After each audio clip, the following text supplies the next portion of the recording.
selamat pagi dan salam sejahtera buat kita semua. Saya Tesalia Fika Arista, anggota kelompok dari kelompok 4. Di sini saya akan mengomentari hasil diskusi dari kelompok 5, yaitu tentang problematika pada implementasi understanding by design pada peserta didik yang dijabarkan oleh kelompok 5.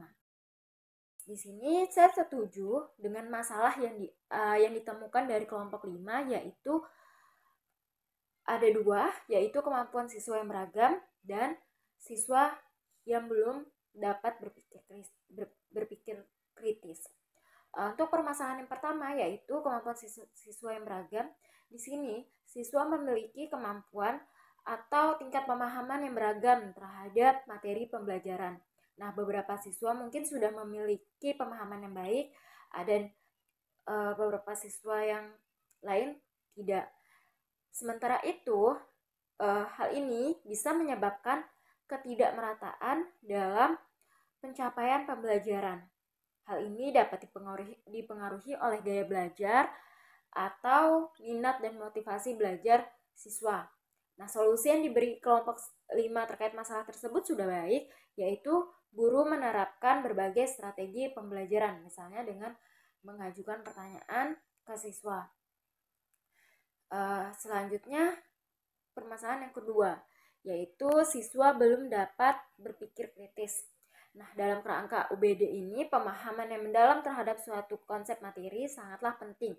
Oleh karena itu, perlunya pemikiran atau berpikir kritis yang dimiliki oleh peserta didik. Solusi yang diberikan kelompok 5, yaitu siswa perlu dilatih untuk berpikir kritis agar terbiasa dan mampu beradaptasi dengan kurikulum understanding by design.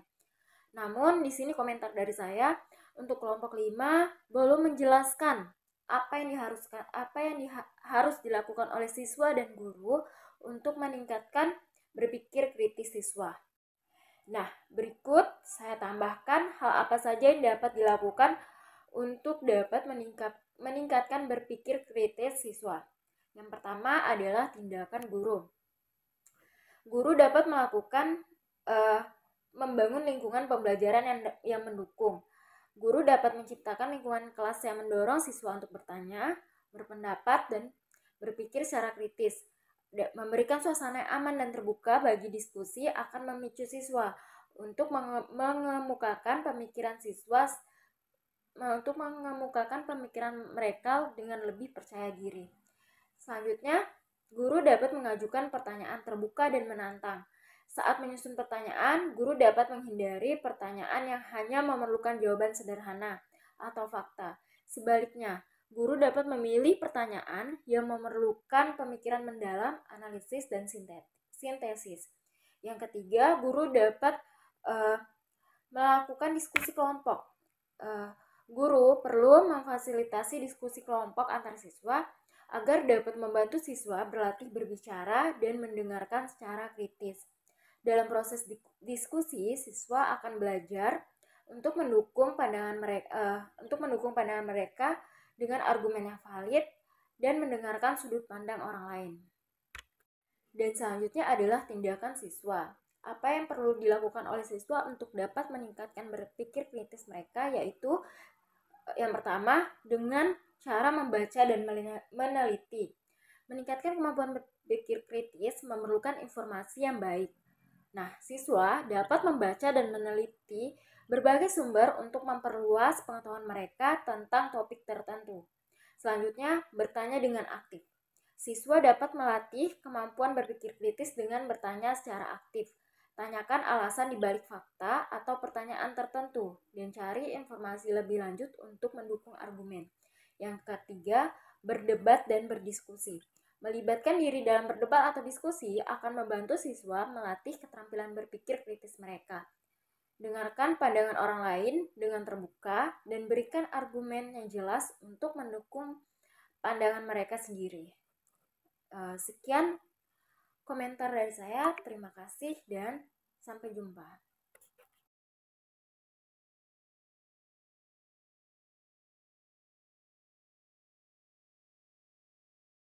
Assalamualaikum warahmatullahi wabarakatuh. Saya dan Aprilia Manase dari kelompok 4 akan mengomentari demonstrasi kontekstual dari kelompok 5 tentang problematika implementasi UBD sebagai siswa. Pada ulasan yang disampaikan oleh kelompok 5 dalam demonstrasi kontekstual tersebut, terdapat 3 problematika dan solusi yang disajikan. Saya sepenuhnya sependapat dengan apa yang diulas tersebut, bahwa yang pertama problematika yang dialami siswa ialah kurangnya partisipasi aktif dari siswa. Betul bahwa dalam implementasi UBD harus ada partisipasi dari siswa secara aktif. Namun belum semua siswa itu terbiasa menjadi seorang penerima informasi yang aktif. Dan karena kekurangan aktifan ini tentunya akan mempengaruhi implementasi dari kurikulum ini di dalam kelas.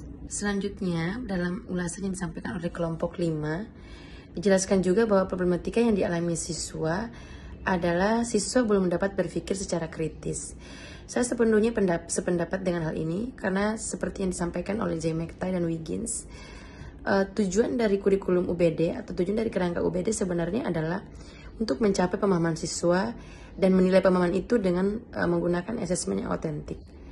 Nah, apabila siswa belum terampil atau terbiasa menggunakan keterampilan berpikir kritis, tentunya siswa akan agak kesulitan untuk bisa memahami suatu konsep yang diajarkan. Dan hal ini tentunya membutuhkan pendampingan lebih atau bimbingan lebih dari guru sebagai fasilitator siswa di kelas. Selanjutnya, problematika yang dialami oleh siswa menurut kelompok 5 dalam implementasi UBD ialah buku teks belum mendukung peserta didik, karena isi buku teks belum selalu memuat konsep kunci yang harus dipelajari. Saya sependapat dengan hal ini dan menambahkan, mengutip atau menyambung dari apa yang dikatakan oleh J. McTighe. Dalam penerapan kurikulum UBD, buku teks bukanlah sebagai sumber utama. Namun, buku ini harus disandingkan dengan sumber-sumber lainnya yang membantu siswa memahami konsep yang diajarkan. Jadi buku teks yang telah dipilih tersebut harus juga disesuaikan dengan kebutuhan siswa. Tujuannya apa? Agar membantu siswa memahami. Sekali lagi, buku teks ini tujuannya untuk membantu siswa memahami konsep yang diajarkan. Jadi harus disesuaikan dengan kebutuhan siswa. Demikianlah komentar dari saya terkait apa yang disampaikan oleh kelompok 5 melalui demonstrasi kontekstual. Terima kasih. Assalamualaikum warahmatullahi wabarakatuh.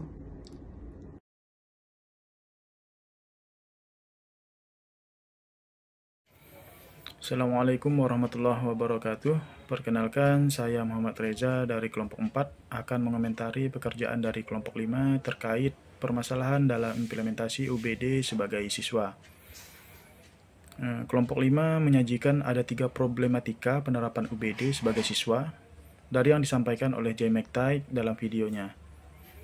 Nah, permasalahan yang pertama adalah perbedaan kemampuan peserta didik yang beragam menyebabkan banyak peserta didik kesulitan dalam mengikuti pola pembelajaran UBD. Di antaranya ada peserta didik yang kurang aktif dan tidak berpartisipasi di dalam pembelajaran. Nah, untuk masalah ini, kelompok 5 memberikan 2 solusi, yaitu yang pertama, peserta didik harus mengetahui bagaimana dia dapat belajar maksimal sesuai dengan kemampuan mereka. Kedua, peserta didik diharapkan untuk tidak malu untuk mengungkapkan pendapat atau bertanya jika mereka tidak memahami materi pembelajaran. Untuk solusi masalah ini, saya sependapat dengan apa yang ditawarkan oleh kelompok 5. Sebagai guru, kita tidak hanya memberikan materi saja, namun juga dituntut untuk peka terhadap apa yang sedang dirasakan oleh peserta didik. Apabila kita menemukan peserta didik yang malu untuk unjuk diri, maka guru berinisiatif untuk memberikan kesempatan bagi peserta didik tersebut untuk mengekspresikan dirinya. Kadang rasa malu ini timbul dikarenakan kurang percaya diri. Oleh karena itu, guru berperan sebagai tertua di kelas yang memberikan rasa percaya diri kepada peserta didik. Permasalahan yang kedua adalah peserta didik belum dapat berpikir secara kritis, sehingga dalam penerapan UBD ini peserta didik kurang dapat memahami konsep secara menyeluruh. Dari solusi yang disampaikan oleh kelompok 5 ini, saya sangat setuju. Guru di kurikulum Merdeka ini harus bisa menjadi fasilitator bagi peserta didik, termasuk untuk menyediakan pembelajaran yang menggunakan critical thinking. Dengan belajar seperti ini, anak didik akan terbiasa dan terlatih cara berpikirnya untuk berpikir lebih kritis. Nah, permasalahan yang ketiga adalah buku teks belum mendukung pemahaman peserta didik. Pada permasalahan ini dibutuhkan peran pemerintah untuk memantau kualitas isi dari buku-buku yang digunakan oleh sekolah. Tidak dapat dipungkiri, buku yang sering digunakan di sekolah adalah buku-buku dengan harga yang terjangkau. Tapi beginilah realita pendidikan kita di Indonesia. Buku berkualitas tinggi terlalu berat untuk dijangkau oleh anak-anak didik yang notabene berekonomi pas-pasan. Oleh karena itu, masalah ini perlu diperbaiki tidak hanya dari sistem. Tidak hanya sistemnya, namun pelaksanaannya juga harus diperbaiki dan dipantau. Sekian komentar dari saya, mohon maaf bila ada salah kata. Wassalamualaikum warahmatullahi wabarakatuh.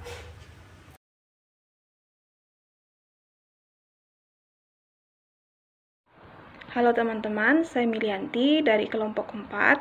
Saya akan mengomentari hasil diskusi dari kelompok 5, yaitu tentang problematika penerapan UPD sebagai siswa.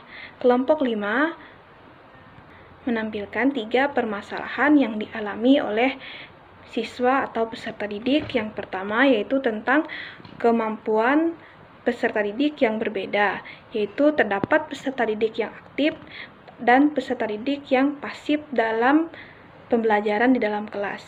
Kemudian permasalahan yang kedua yaitu peserta didik masih belum dapat berpikir kritis dalam penerapan kerangka pembelajaran understanding by design. Kemudian yang ketiga, kurangnya atau terbatasnya buku teks yang diberikan kepada peserta didik.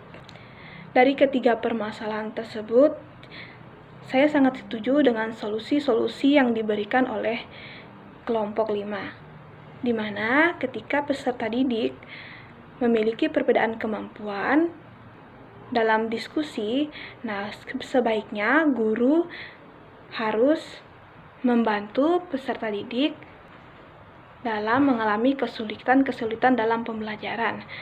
Strategi-strategi pembelajaran dapat digunakan guru untuk mengatasi hal-hal tersebut. Untuk permasalahan yang kedua, solusi yang diberikan oleh kelompok 3, saya juga sangat setuju, yaitu guru sebagai fasilitator, yaitu guru mampu memfasilitasi peserta didik dalam pembelajaran, menurut Sulistiani 2021. Guru juga harus mampu membimbing peserta didik dan memberikan pengajaran sesuai dengan rencana pelaksanaan pembelajaran yang dibuat oleh guru. Kemudian untuk solusi dari permasalahan yang ketiga yaitu tentang buku teks yang masih kurang mendukung. Di sini guru harus sekreatif mungkin menyediakan bahan bacaan atau sumber belajar yang sesuai yang digunakan untuk proses pembelajaran.